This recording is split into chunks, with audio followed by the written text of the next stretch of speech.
In terms of mobilisation, I'm sure that the power to stir up people is much, much easier to create. So, you put something like the We Are All Khalid Saeed Facebook page, and people are much likely to be stirred to action than the kind of Facebook page which is calling for calm. And I know, for instance, in Pakistan there are all sorts of Facebook pages, calling for a more tolerant country, and sadly I don't think those have the same kind of followings. Social media successfully rallied crowds in Tunisia, Libya and Egypt in toppling their governments last year.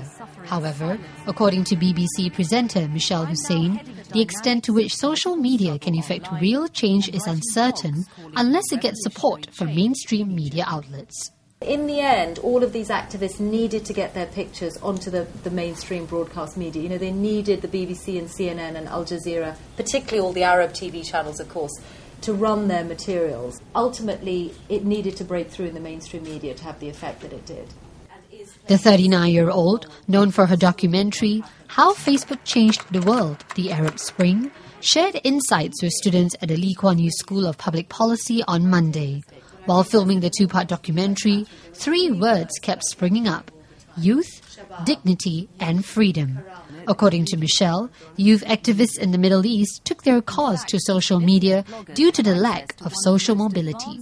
One of the big issues in this part of the world is the generation gap. It's young populations which really have a problem with employment, and look around them and see the same, that all the people in the top jobs haven't changed for 20 years.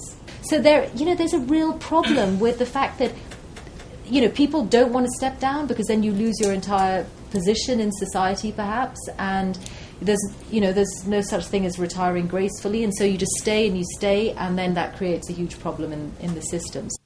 On the flip side, what have governments done to limit the extent and reach of social media?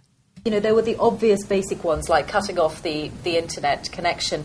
Interestingly, in Egypt, when Mubarak did that, he cut off all phone, and not just internet, but every phone network in the country.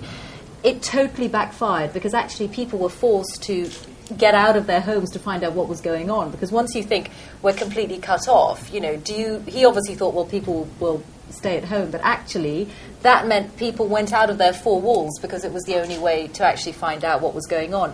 There have been allegations of how the Syrian government has been trying to use hackers and using very, very advanced tools to try and prevent the activists doing what they're doing. When asked if social media will be able to survive the possibility of over-regulation by governments, Michelle remains optimistic. I don't think that these are really tools that can be suppressed, at least not for very long and not very effectively. I think there's generally always a way around it. I mean, if there's a way around what the Syrian regime are trying to do to control it, I can't really believe that it can be controlled in other parts of the world. Obviously, I totally understand why governments would want to act on this.